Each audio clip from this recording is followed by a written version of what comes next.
One of the young ladies whose picture I carry in my pocket, she called me dad, all her life. Even though she had real dad, but she always called me dad, and she was like a stand-up comedian, very, very funny young girl. But behind all her laughter and bravado, was a very broken heart. And she said, every time I would fuss at her, why didn't you take your medication? Why should I live? Because everybody makes me feel like I'm untouchable, like I dirtied something because I ate, or I sat there, or I hugged somebody.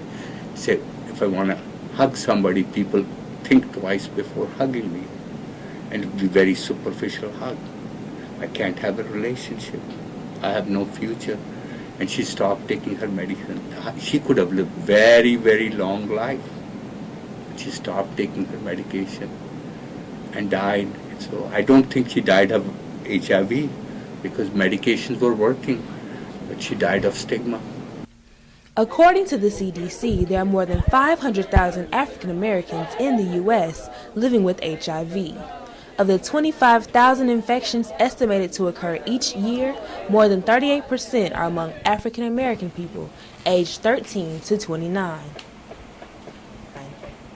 Recently, rumors of an STI outbreak at Howard University swarmed on Twitter, alarming students and faculty, prompting the HU Health Center to release this statement. A rumor is circulating on social media regarding an alleged spike in a sexually transmitted infection. This information is absolutely false. What prompts such a strong response on issues like STIs and HIV? Doctors like Rebecca Jackson say, it's stigma. And for us, stigma is sort of a social disease, because as you can see, everybody has some level of stigma to some type of illnesses for some particular reason. If people in school find out a child has HIV, many mothers would stop sending their children to that school because there is a child with HIV, and they have this totally unrealistic fear of their child catching HIV. In fact, if you ask people today in Washington, D.C., 100 people, would you feel comfortable sitting with somebody who has HIV in a bus? And about 30 of them say they'll feel very uncomfortable. If you ask them, would you feel comfortable if you find out that the cook or the chef has HIV? Almost half of them say, I would not eat that food. The reason why people are so afraid to talk about HIV, AIDS, and STDs is because after being diagnosed, people will start to look at you differently. They start to judge you, they isolate you, people make fun of you, and people don't want to feel that way.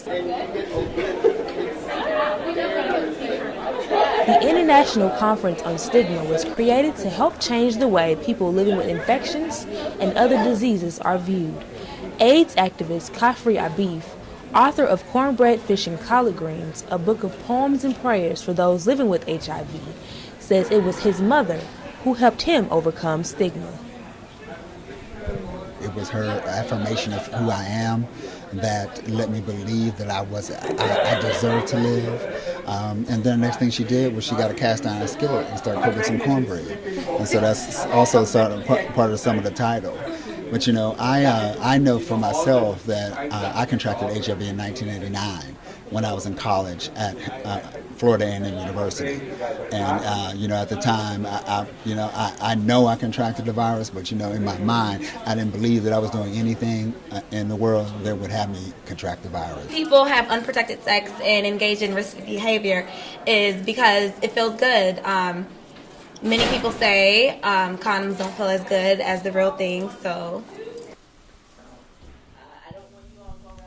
Doctors and professors like Deneen Long-White at Howard University are working to curb these unsafe behaviors through education. Many urban areas in this country. Individuals who are young, and that's a part of being young, they tend to think, and we all went through this, that we're not able to get these things, that we're not vulnerable, that we're invincible. And so we tend to engage in some riskier behaviors, whether it be sexual behaviors or other types of risky health behaviors when we're younger, and not realizing that, it only takes one time. Latex condoms, when used consistently and correctly, are highly effective in preventing the sexual transmission of HIV. I would be out in the hood, and and the kids would be like, "Hey, there go that lady with them condoms. Condom lady, come here, we need some condoms." So I would pull over and pop my trunk and just pass out condoms and start educating. But to all my fellas, because some of these girls out here today have changed. So please just be aware of who you're giving yourself to. I think it's very important that you go get tested. I go get tested and I take my partner with me. It's a very safe practice because it's better to be proactive than it is to be reactive. Well, the main thing is just education. If you learn about what these health conditions are, what they do, and then how it's treated and how it's manageable, people will learn that it's not so scary. The thing is, it's like, are you taking care of yourself? Are you getting tested? And are you getting information that you need to reduce your risk? That's what I would say to the college students here. As I talk to more and more Howard University students, community activists, and professionals, there's a recurring theme that education, community involvement, and personal responsibility are just a few of the ways to help stop the epidemic of not only HIV, but HIV stigma. Reporting for News Vision, I'm Ridasian Moore.